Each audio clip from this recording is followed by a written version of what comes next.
Bonsoir, bienvenue sur la libre antenne, comme tous les soirs, 21h minuit sur metatv.org. Ce soir, on a avec nous Cher, ça va Cher. Cher, c'est fondateur de Get Busy. C'est, voilà, pour ceux qui connaissent pas, t'es, allez, une encyclopédie vivante du rap. Ouais, j'ai dit ça, moi. Bon, ok, alors. On va dire ça. Bah, t'es quand même un des pionniers dans les magazines indépendants. À l'époque, quand t'as créé Get Busy, ouais. Personne faisait de... Bah, je suis dans les magazines indépendants. Bah, à la base, on était... Attends, excuse-moi. Ton mic. Mon mic, il est quoi? Il a lu. Ouais.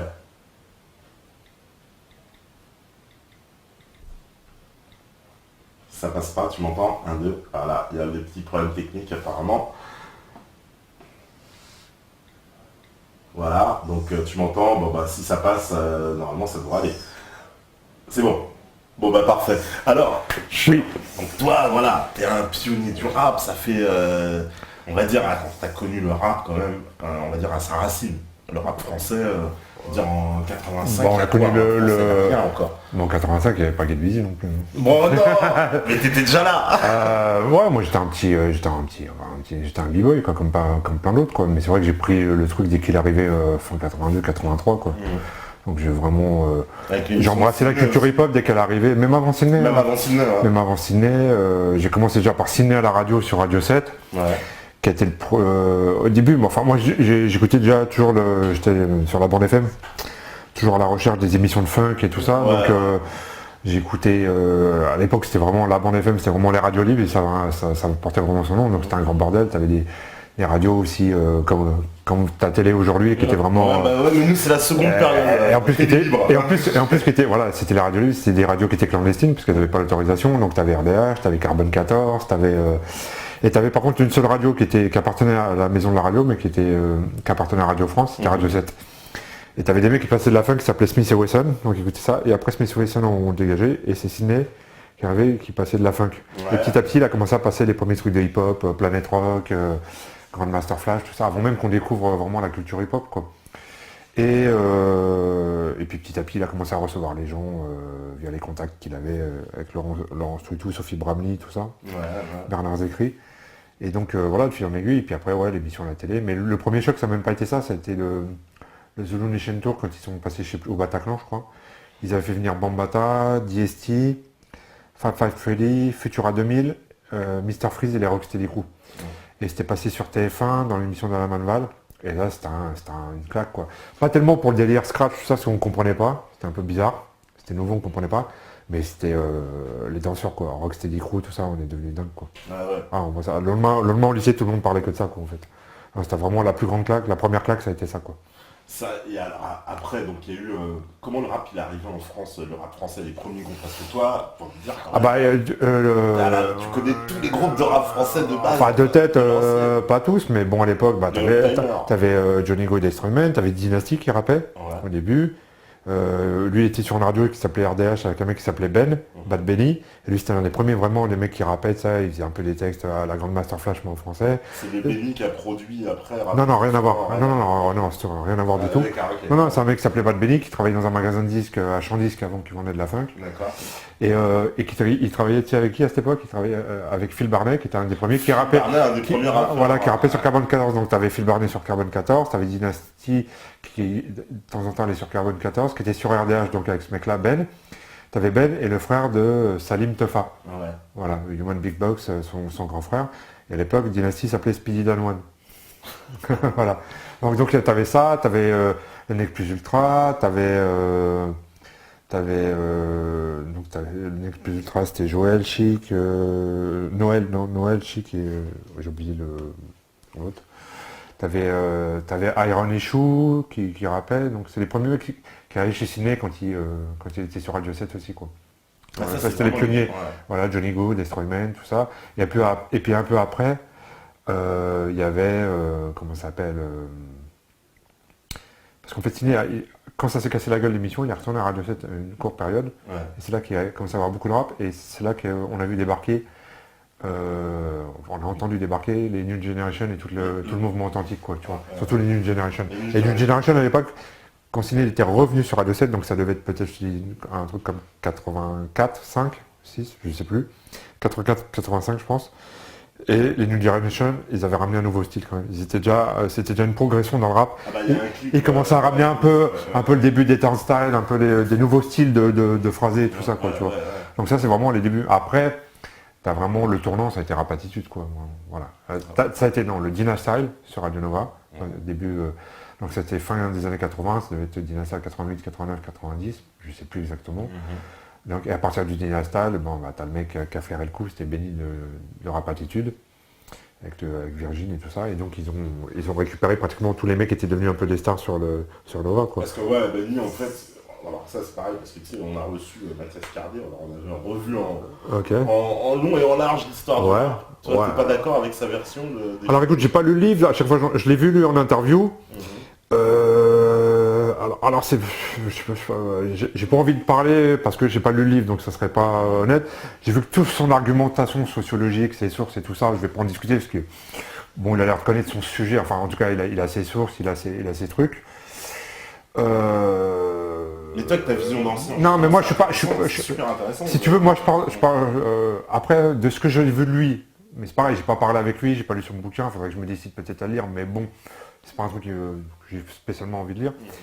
Mais tu sais, l'espèce de truc où tout a été pensé pour la récupération, machin, moi je crois pas à ça, quoi, tu vois. Le mec, je pense qu'il part d'un mauvais postulat de départ. Alors après, il peut avoir la thèse la plus étayée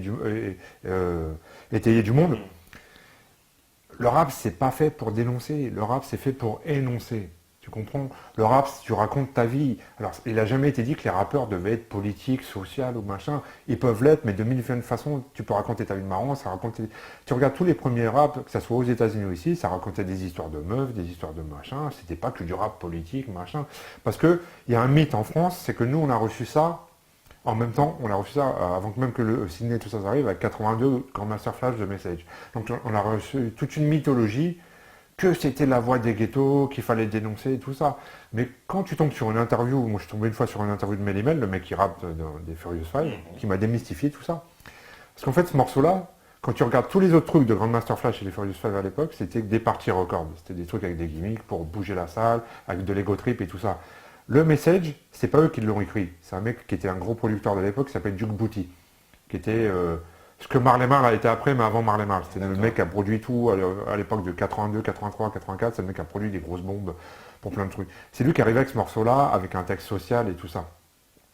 Et Melly Mel, il racontait que les Furious Five, ils voulaient pas le rapper, ça les gonflait. Pour eux, ils ne comprenaient pas, c'était chelou et tout ça. Lui, il l'a fait, Melly Mel, c'est le seul que tu vois rapper dans le clip. Et l'autre mec que tu vois rapper, c'est Duke Booty. Et sous la pression de la maison de disque. Et comme ça a été un jackpot, hein, ça a été l'un des premiers tubes, le premier tube de rap, enfin peut-être deuxième après des trucs de Cursido, mais vraiment un truc international. Et les mecs ils ont commencé à paper de l'oseille et tout ça avec les. Elles se sont dit, ah finalement c'est mortel. Et pareil, après ils ont balancé White Line qui était soi-disant un morceau anti-drogue, alors que c'était tout le contraire. Mais les mecs expliquaient, ils se mettaient tous de la coke dans le zen à l'époque, ils étaient tous sous coke, et les mecs, en fait, il l'a écrit comme une hymne à la cocaïne. Et c'est juste la maison de disque. Mélimel, il racontait le premier truc qu'il a fait quand il a fini le morceau. Il a dit j'avais qu'une hâte, c'est de le faire écouter même à mon dealer.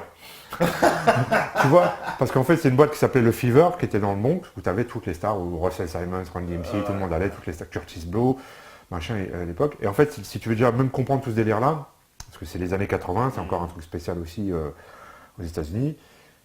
Il y a un super documentaire qui s'appelle Planet Rock de Crack Generation et qui explique tous les liens entre la drogue et la musique, bon, ce qui n'est pas nouveau, et tous les liens entre les dealers et le mouvement hip-hop.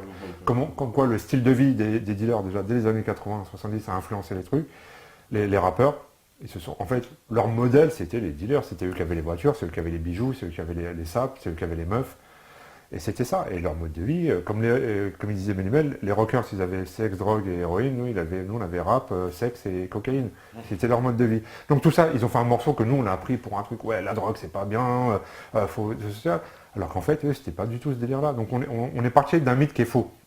Donc pour en revenir à Cardet, mais quand tu regardes tout le rap du début, ça c'est une anecdote qui est devenue... Tu sais que tu es vachement d'accord avec lui déjà sur le truc, parce que lui il dit la même chose. Ouais, mais c'est pour ça que j'ai pas lu le bouquin, je vais pas rentrer là-dedans. Mais après, moi où je rentre, de ce que je n'ai vu, alors je te dis, je veux pas juger, enfin je lis ou que j'en discute avec lui si un jour on se croit, j'en sais rien quoi, mais tout ce délire de oui, tout a été pensé pour anesthésier.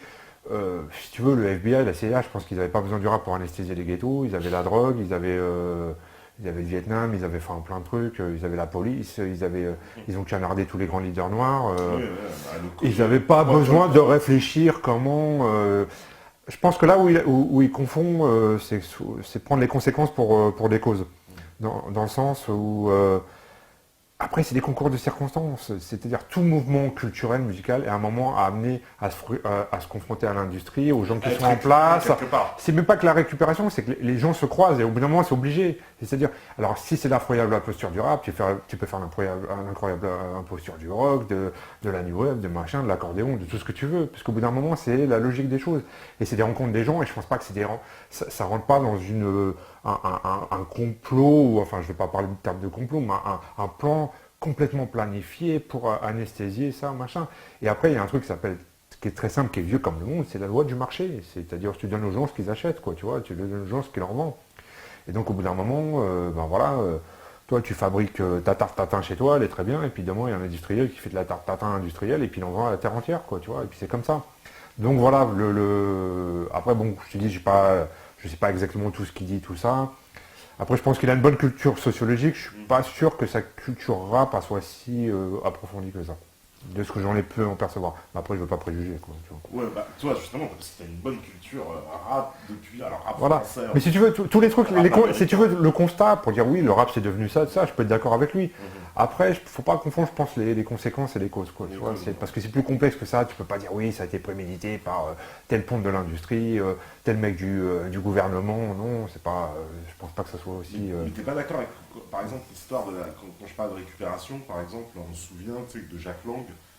Années, voilà, tu sais, qui donnait des stages de rap, tu vois, je sais, même mon frère, il a participé à ça, on les apprenait à servir d'un sampleur et tout. Ouais, on a tous eu ça, mais si tu veux, ils n'ont pas amené le rap en France, c'était là, ils ont fait avec, tu vois, ils ont fait avec à leur manière, avec leur vice, avec leurs trucs, bon, maintenant, mais je te dis, c'est dans la logique des choses, le rap, c'est une musique qui est inscrite dans les quartiers, c'était ça, tu parles les stages comme ça, c'était quoi? T'as la MJC, c'est la MJC, voilà.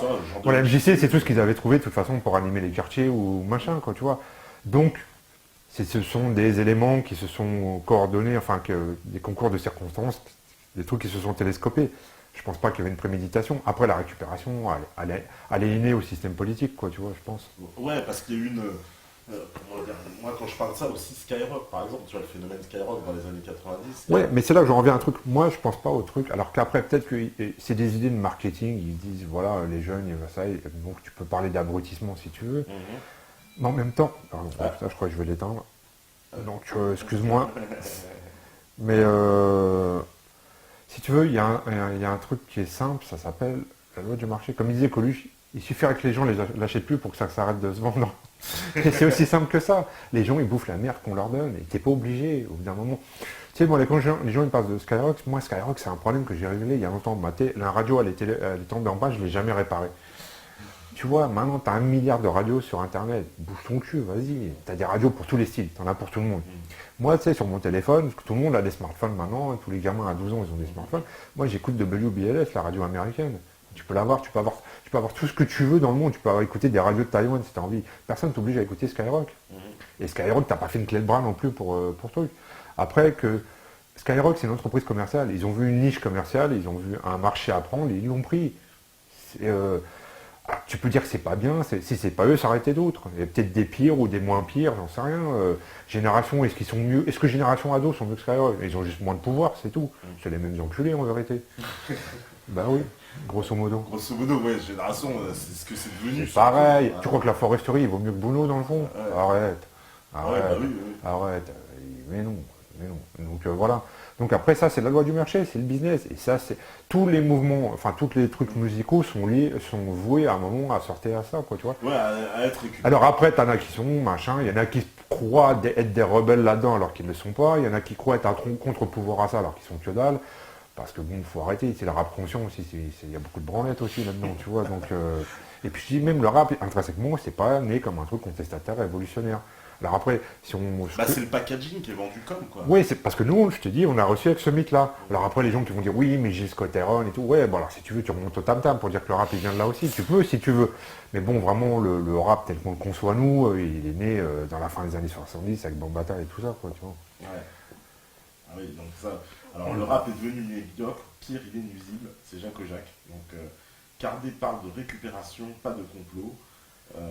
Après, bon, il y a beaucoup de gens qui disent une sélection de radio pour prendre des merdes de rappeurs. Non, quand je disais complot, c'est parce que j'ai vu qu'il parlait qu'il y avait des trucs, c'était des théories sociaux, enfin des sociologues qui avaient des trucs de récupération par la culture, enfin je veux pas dénaturer ses propos, et comme si ça avait été un truc qui avait été pensé à l'avance et tout ça, c'est là-dessus que moi je suis pas trop d'accord. Que des gens aient réfléchi à ça, c'est une chose, que ces gens-là aient fabriqué le hip-hop dans cette optique-là, non, je ne pense pas. Ce sont des trucs qui se sont télescopés, au bout d'un moment, il y a des mélanges, il y a des trucs, et c'est pas des mélanges réfléchis spécialement ou stratégiques aussi, tu vois, c'est des gens... Non, mais ce qui regrette... Parce que, je veux dire un truc, c'est tout con, hein, je veux dire un truc. Au bout d'un moment, les mecs du ghetto, du bon, qui sont descendus à Manhattan, comme les mecs de banlieue, ils ont été à Paris, et ils ont niqué les meufs de Paris. C'est ça aussi, ils ont niqué des meufs de maison disque, l'autre il était content, il se tapait des petites bourgeoises, des machins, la petite bourgeoise à s'encanailler ou à taper, à manger du renoir, et puis tu vois, des fois c'est aussi basique que ça, quoi, ça tient au cul aussi, des fois, faut dire ce qui est, quoi, tu vois. Non, mais ce qu'il n'y a pas de... comment dire... Donc pour le rap nuisible, le rap, est-ce qu'il est devenu nuisible, voilà. Tu peux pas dire tout, est-ce que le rap c'est un seul truc? Est-ce que le rap c'est que Skyrock? Est-ce que le rap c'est que Caris ou Booba? Est-ce que le rap, t'as 36 000 styles? Tu vois, t'as quand même encore une diversité. Alors par contre, moi je trouve que là où où l'a perdu de son truc, c'est que c'est devenu beaucoup plus uniforme et tout. Il y a beaucoup trop de choses qui se ressemblent les uns aux autres, quoi. On sort pas d'un certain schéma. Mais regarde, même un mec comme Stromae, tu peux penser ce que tu veux de lui, tu vois. Mais c'est encore, il vient de là, et c'est encore autre chose, quoi, tu vois.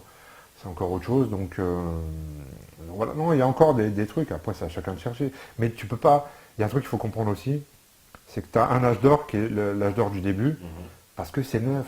C'est neuf, c'est naïf, il n'y a pas les enjeux commerciaux, on était tous jeunes, on habitait la plupart d'entre nous chez nos parents, on n'avait pas besoin de payer les factures avec le rap, ou le hip-hop, ou la danse, ou ce que tu veux.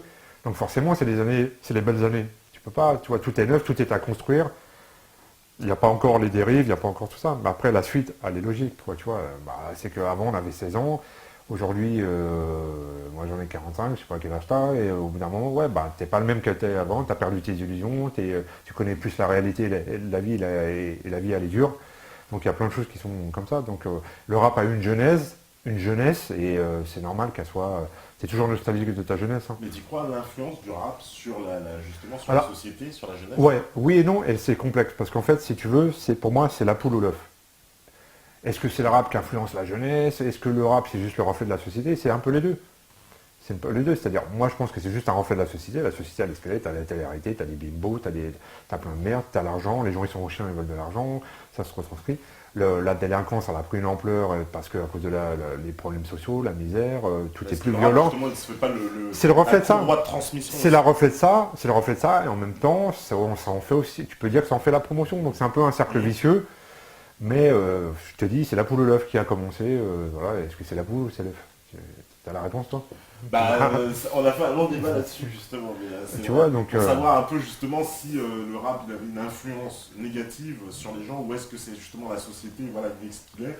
Et toi tu dis c'est un peu des deux, quoi. C'est un peu des deux, ouais, c'est un peu des deux. C'est ta culture, après, si t'es con, tu fais ta culture qu'avec les rappeurs que t'écoutes.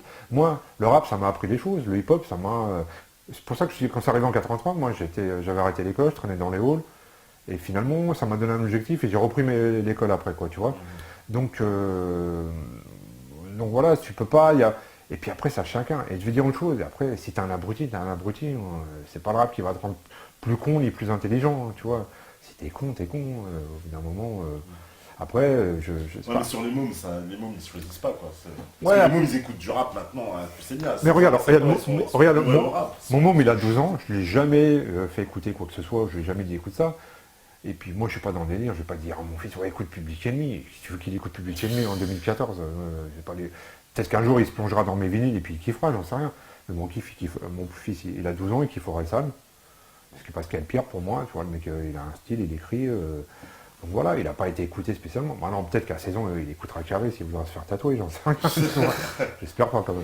Ouais. Mais bon, tu vois. ou Booba.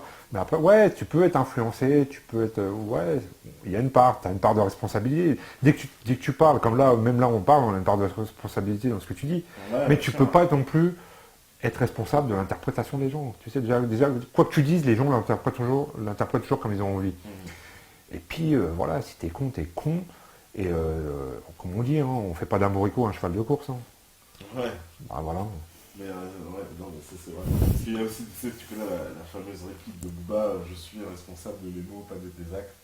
Justement, parce qu'on lui avait souvent reproché à Booba d'influencer. Ouais, tu sais, il y avait tout un truc, je me souviens quand il y a la polémique sur un thème, quand ils ont fait...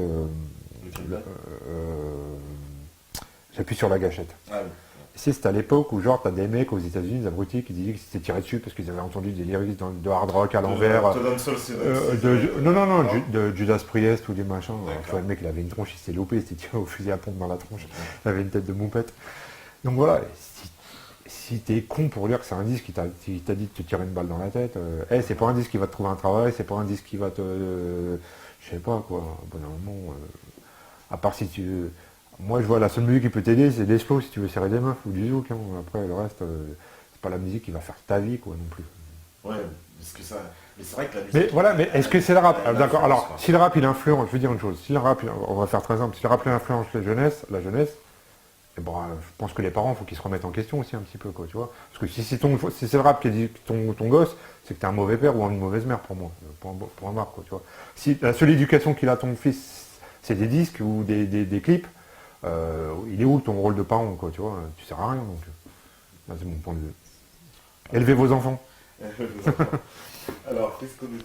Le passe sur point NTM soutenu par Lang et habillé par Gauthier, c'est quand même grâce à eux que j'ai commencé à lire Nick Tamer, même si c'était subversif. C'est Pirate du Bitume qui nous dit ça. Ouais. Ouais. Bon, je t'avoue que moi, Jean-Paul Gaultier, c'était pas trop ma tasse d'été. Hein. Bon,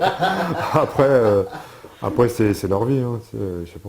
Oui, parce que ça, c'est souvent... Mais je veux dire, regarde, c'est quoi être subversif? Moi, je te dis une chose, à partir du moment où t'es invité à Canal Plus, t'as rien de subversif. Si t'es vraiment subversif, on t'invite pas. Ouais. Faut être logique au bout d'un moment. Les thèmes ont toujours été dans le système. Bah pourtant, NTM s'est pris en exemple Eh, c'est pas parce que- groupe de rap Mais subversif oui, par excellence. par qui? Par Canal. Ouais. Voilà. Le système. Donc voilà, donc c'est pas super subversif, Canal, NTM. C'est pas parce que tu dis un gros mot que t'es subversif, hein. Ça c'est autre chose, tu vois. Et quand ils ont vraiment fallu se retrouver à débat avec des politiques, on a vu qu'ils n'étaient pas très subversifs, quoi, tu vois, Shane et Joey. Voilà, mais à la limite, si ils se revendiquent comme un groupe subversif, c'est une chose. Ils ont toujours dit qu'ils faisaient du rap, de la musique, voilà. Si tu te prends pour un Che Guevara du truc, et je pense que ni Joey ni Shane, ils ont prétendu des Che Guevara non plus, quoi, tu vois. Non. Donc voilà, à partir du moment où ça, c'était dans la, tu prétends être ça, ouais, bon, bah, tu seras le Besançon du rap, c'est tout, quoi. Mais non, voilà, je te dis, après, si t'es vraiment si subversif que ça, on ne t'invite pas. Il y a une logique à tout. Ouais. Voilà. Ah ce que tu dis, en tout cas, est très logique. Parce que NTM, ça a quand même été, c'est vrai, l'égérie du groupe subversif par excellence, par le nom, par l'attitude, par... Ouais, mais ça dépend où tu présenté, comme tu dis, par certaines Ça dépend personnes. si tu places la subversivité. Si tu penses que la subversivité, c'est dire nique ta mère, non, c'est pas de la subversivité, ça. C'est pas de la subversivité, c'est de la provoque. Faut pas confondre la provoque et la subversivité, c'est tout à fait différent, quoi, tu vois. Ouais, donc Joe Star, pour toi, c'est plus un provocateur, c'est clair.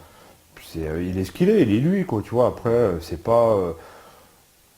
tu sais, moi, je l'ai vu un peu quand il a fait ces trucs politiques, là, machin, enfin, pseudo-politiques, là, devoir de mémoire et tout ça.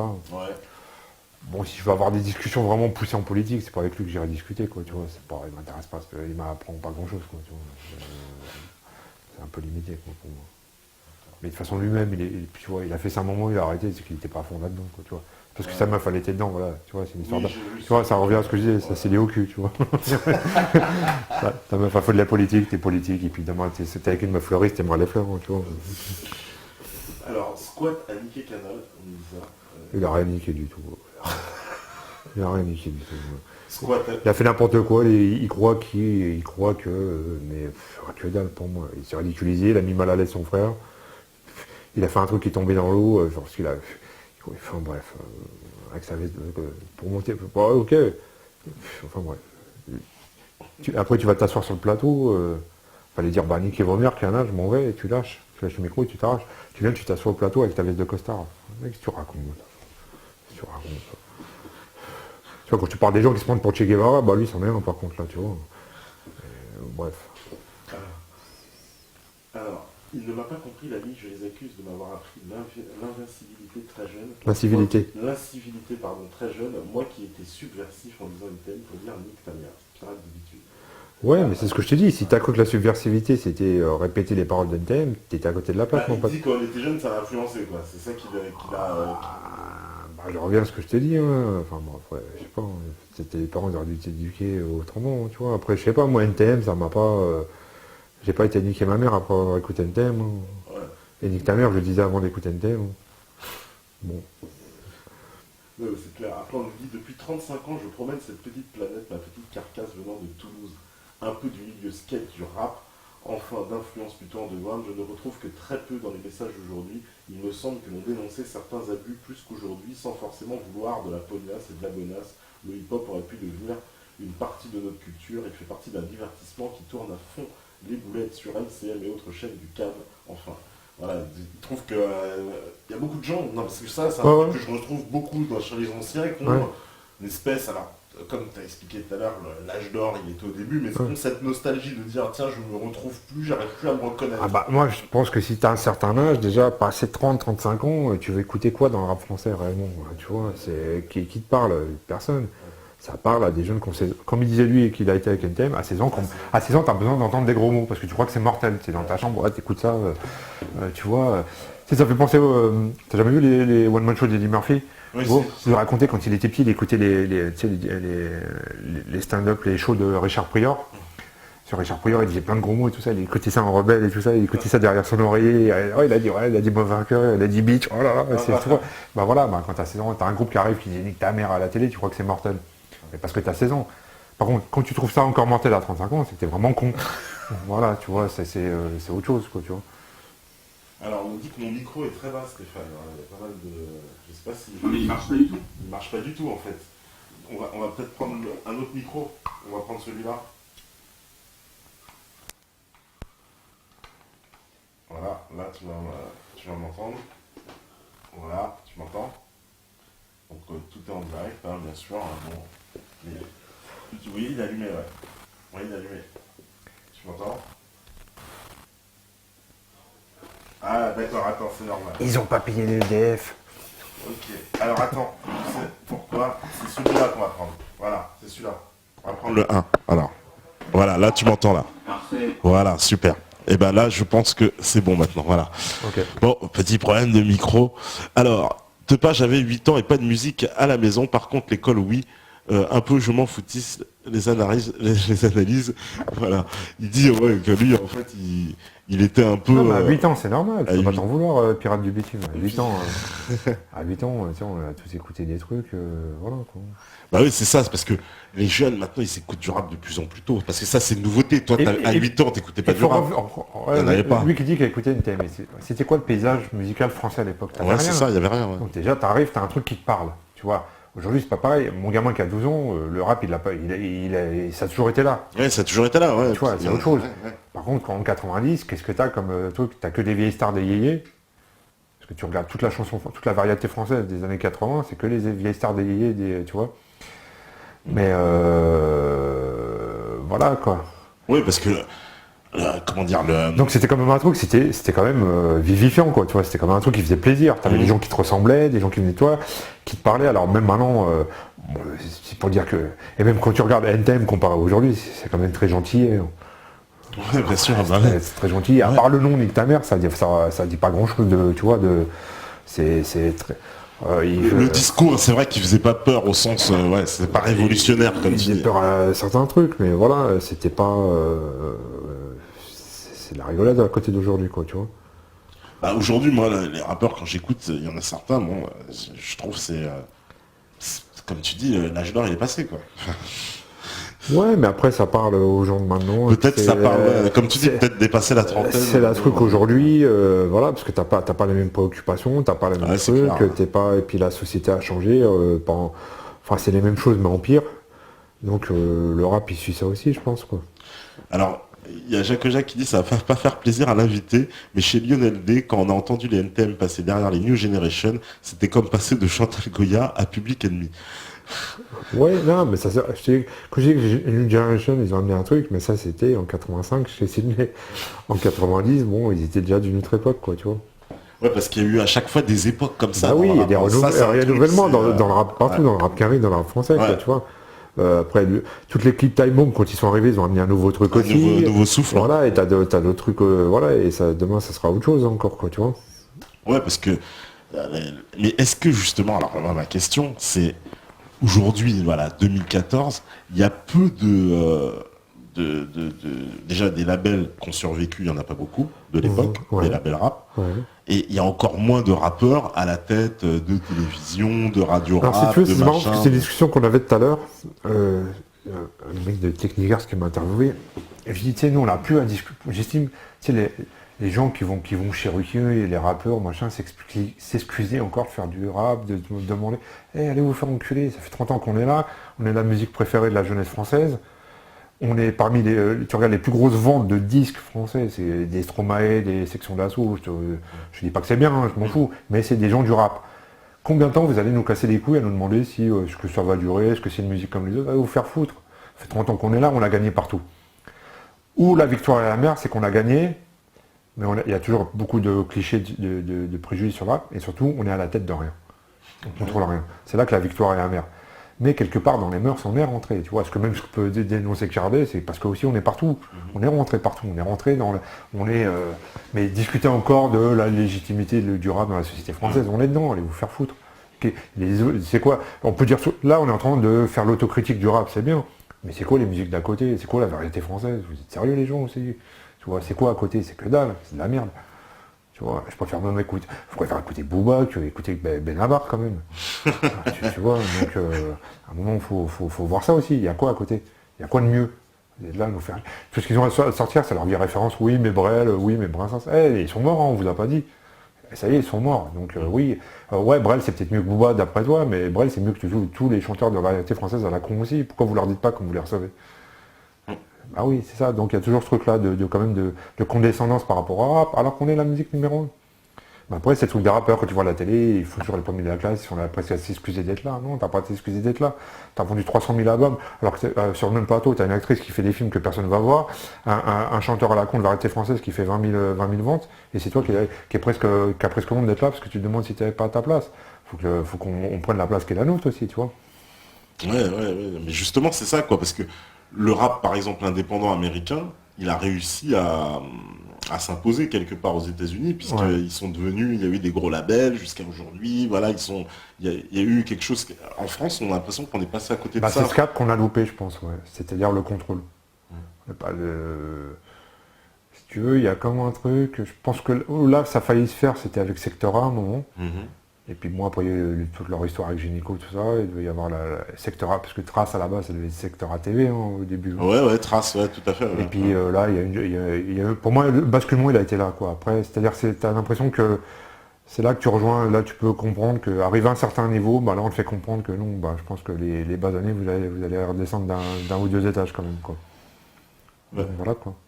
Ouais, il y a eu... Ouais. Zrin 38. 14 la création d'Israël, Palestine vaincra. Ah ouais, voilà. Oui, c'est le sujet. Non, parce qu'elle a mis le clip en fait. C'est un clip de Sandy Soulstyle. Okay. Parce qu'il y a un rap très. Alors, il y a quand même une résurgence parce que nous on reçoit pas mal de clips et il y a des groupes maintenant. Il y a le retour quand même à un engagement dans le rap. Moi, je l'entends à des groupes qui. Mais ce qu'il faut bien comprendre, c'est que tu peux trouver tout ce que tu veux dans le rap en vérité. Mais c'est à toi d'aller chercher. Tu vois, la différence avec avant, c'est que nous, on allait chercher. C'est-à-dire que nous, on n'attendait pas... Aujourd'hui, les mecs, vous avez tout. Vous avez Internet, t'as Wikipédia, t'as Wikimecouille, tout ce que tu veux, t'as tout, t'as accès à tout. Nous, on n'avait pas tout ça. Nous, notre culture, on la faisait en lisant les pochettes, en faisant des rapprochements. Quand tu entendais que tu avais un graphe de moto, tu traversais tout Paris pour aller le prendre en photo, ou machin. Tu as cette démarche d'aller chercher. Aujourd'hui, les gens, ils prennent tout ce qu'on leur donne sans pré-mâcher, ils vont pas chercher. Alors que tu peux tout trouver. Je te dis, tu as des radios, tu as 1 milliard de radios sur la FM, tu peux tout trouver. Ouais. Tu as des radios spécialisées old school, tu as des radios qui... Moi, j'écoute des fois des radios qui passent que de la soul, parce que c'est ce que j'aime. Tu peux trouver tout ce que tu veux, mais cherche. Ouais. On me dit par contre, c'est vrai qu'il n'y a aucune émission de rap à la télé française, depuis Rapline. Ça, c'est... c'est ce que je disais par rapport à ce que représente. Je te parle même pas que tu peux penser que le rap, c'est pas bien, c'est devenu racaille. C'est une musique qui vend plus que d'autres. Alors pourquoi il n'y a pas d'émission? Et ben Ça, voilà, c'est c'est une la question, question, parce ça. que je pense que c'est un truc, c'est une musique quand même toujours de victime de préjugés sociaux et ethniques aussi, je pense. Ouais, et mais tu raciales. crois pas que c'est aussi, il y a pas une volonté politique derrière d'interdire ce qui est de musique? Parce que c'est vrai qu'il n'y a pas d'émission de rap à la télévision française. Ouais. Alors, ce qui est complètement paradoxal par rapport effectivement d'un point de vue Je te marketing. dirais autre chose, à part Taratata, et je sais même plus si ça existe encore à Tata, combien t'as d'émissions musicales sur les grandes chaînes? T'en as pas non plus. Très peu, ouais. Voilà. Pourtant ça marche. Ça marche. Rapline, ça marchait. Au Rapline, ça marchait, mais je veux dire, c'est pas que le rap déjà. La musique à la télé, c'est quantité minime. Ouais, Voilà. Mais effectivement, il y a toujours une espèce de plafond de verre au-dessus du rap, quoi. Tu vois. Un truc qui est, tu vois, qui dérange. Alors pourtant, ça vend, ça a un poids économique, c'est, tu vois. Parce qu'ils aiment bien parler aussi souvent des rappeurs avec les histoires, quand le mec se retrouve impliqué, soit dans les clashs, soit dans les machins, et là, tout d'un coup, il défraie la chronique, il a des articles dans les plus grands magazines, dans Voici, Oui, mais dans regarde, machin. ça, c'est un truc aussi, les rappeurs. On dit un lassant du sang, de la chic et du molar, c'est ce que le peuple veut, quoi, tu vois. Qu'est-ce qu'ils aiment bien les histoires? Quand ils achètent Closer, c'est pour savoir si Samina Seri s'est tapé ou si Hollande il a baisé Gaillet, quoi, tu vois. Donc les gens ils aiment bien les histoires de cul, de bagarre et de machin. C'est pas propre qu'au rap. Alors si en plus le rap de bon cœur leur donne ça à manger, tu vois, le clash, toutes les histoires de clash. C'est comme moi j'ai vu toutes les histoires de Rof, Rof Bouba la folie. Bon, je me suis tapé des barres. Mais à côté de ça, je me dis, je pense qu'on va pas en sortir grandi, tout ça, quoi, tu vois. Je pense pas qu'on va en sortir grandi, quoi. Alors on nous dit, il y a Lasso, il dit, d'accord, le rap peut être mieux que le reste de la scène musicale, mais c'est pas le problème quand ça sert de vecteur de principes complètement immoraux liés au grand capitalisme libéralo-libertaire. Ce serait pas sain de transférer la célébrité de ce genre de rap vers un rap plus sage, plus sérieux. Quelle solution? Alors moi je suis pas déjà le truc alors le rap ça doit être de gauche altermondialiste au Larzac. Non, libéralo-libertaire c'est plutôt gauche en plus. Ouais, enfin je sais même pas. Ça par contre c'est le discours des types de Cardet, quoi, tu vois. Donc, non, le rap ça va pas être ci ou ça ou machin. Et si le rap il peut être matière. Déjà la première chose que tu demandes à un disque de rap c'est d'être bon. Le mec qui rappe, la musique, la prod a tué. Notorious Big, regarde l'album qu'il a fait, le premier album c'est une merveille. Et puis t'as un seul texte social dedans, t'as un seul texte politique, machin. Mais le mec il avait un flow d'enculé, il avait des prods d'enculé, c'était mortel. Donc la première chose que tu demandes au rap c'est d'être bon. Mais là, comme je te dis, le rap ça peut être fun, ça peut être dansant, à la base c'était une musique pour danser aussi.